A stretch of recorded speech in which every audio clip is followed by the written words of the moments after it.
Allies have frankly been hard to find for Mr. Bush in the last years of his two-term presidency. A seemingly endless war in Iraq and a tsunami of bad economic news have conspired to drive his popularity to near historic lows. On last night's programme, we began a final look at George W. Bush's 8 years in office. Tonight, we complete that journey and our very rough first draft of history, with a moment that may become one of his fondest, if fleeting, memories. Yesterday, December the 13th, at around 8:30 p.m. Baghdad time, United States military forces captured Saddam Hussein alive. Now the deposed tyrant looked more like a tramp in hiding. Stained fingers at the polling booth were the abiding symbol of the first genuinely free elections anywhere in the Middle East. It looked at times as if President Bush's gamble in the sands around Baghdad was now paying off.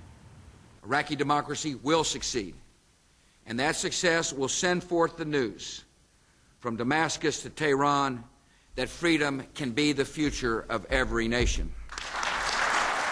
But Iraq was not blossoming into a stable, functioning democracy. Quite the opposite.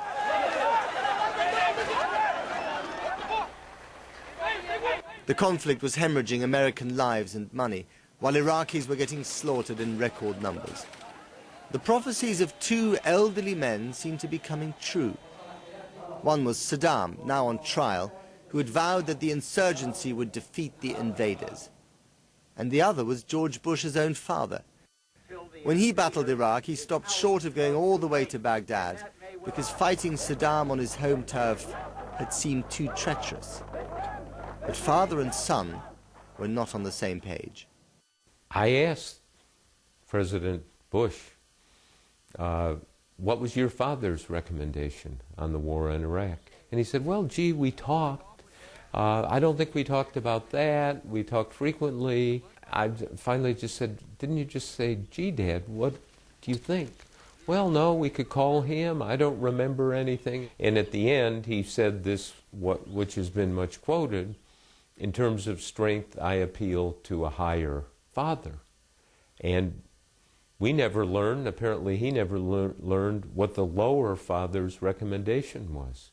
But friends of Bush the Younger claimed that he and his neoconservative supporters possessed something that his father and his more pragmatic advisers had always lacked: the vision and moral certainty about the dignity of man. But I think he does trust a set of moral instincts that he has that are, generally held American instincts about the underdog and the value of life and the need for America to play a moral role in the world. But nowhere was the gulf between moral vision and immoral reality more glaring than in these pictures. Abu Ghraib had been Saddam's hellhole. Now the abuses committed on the night shift by jailers who had come to this land as liberators became icons of American hypocrisy. The people in the Middle East, and too often today, the symbol of America is not the Statue of Liberty, it's the prisoner standing on a box wearing a dark cape and a dark hood on his head, wires attached to his bodies, afraid that he's going to be electrocuted. The abuses at Abu Ghraib fueled the outrage that had already been brewing about another American jail in a foreign country, Guantanamo Bay in Cuba. The new conflict called for tough measures, the administration argued, like waterboarding and the suspension of habeas corpus. But for others, Guantanamo Bay imperiled the whole basis of America's existence: equality before the rule of law for everyone.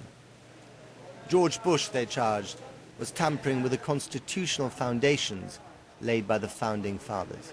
Can you honestly say, Mr. President, that today America still occupies the moral high ground? Absolutely. Absolutely. We believe in human rights and human dignity. We believe in the human condition. We believe in freedom. And we're willing to take the lead. We're willing to ask nations to do hard things. We're willing to accept responsibilities. And, yeah, no question in my mind, this is a nation that's a force for good. And history will judge the decisions made during this period of time as necessary decisions. And as I discovered myself, George Bush comes across as cheerful and likable. And yes, the contrast between noble rhetoric and less noble reality afflicts every presidency. But in his case, it was particularly acute, as some would argue because of the very nature of the man. It was the absenting himself from the detail that led to years of muddle and untruth about what was going on in Iraq. You know, maybe from his childhood, I don't want to over-psychoanalyze, this is a man who doesn't like homework. So do you think George Bush's faith, his devout faith, has emboldened him in his lack of detail? Yeah, that's exactly right. He kept telling me early on, I'm a gut player. I'm not a textbook player. Well, life is a textbook, not just a gut. But now his leadership style was also being questioned by a catastrophe closer to home. In the summer of 2005, a storm called Katrina slammed into New Orleans. The city filled up like a bathtub.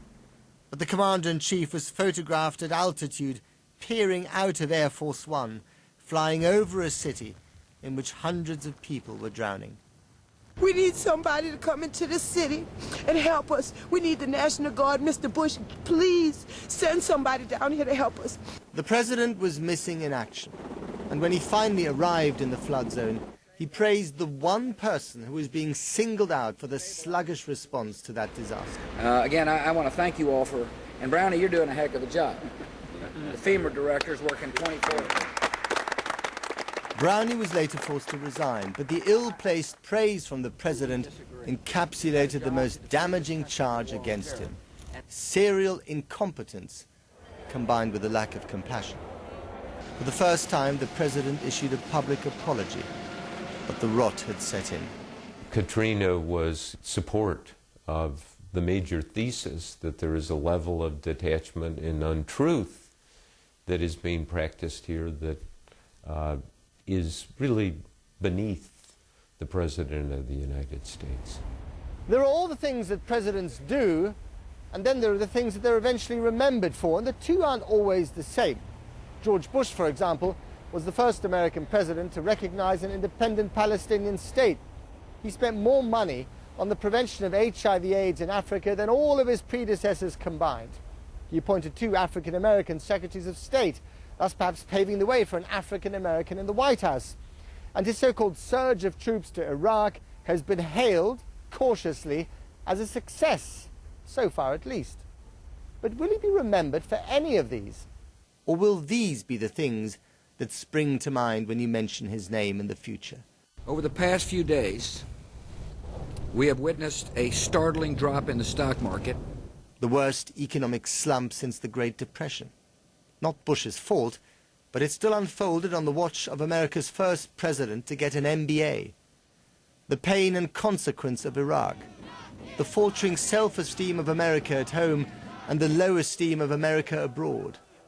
A country and a man that have gone from swagger to stagger in 8 short years. Sometimes he's criticized for the moral aspect of his leadership. But I saw the good side of the moral aspect of his leadership, a deep concern about human rights and dignity, deep concern about global health issues. And those, for me, they're the reason I'm not cynical about George Bush, the reason I'm not cynical about government. Like all presidents, this one will be judged in comparison with his successor. The rest is up to the cold eye of history.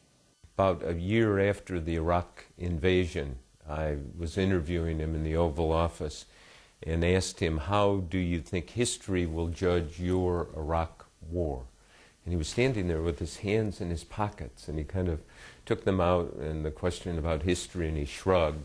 And he said, history, we won't know. We'll all be dead.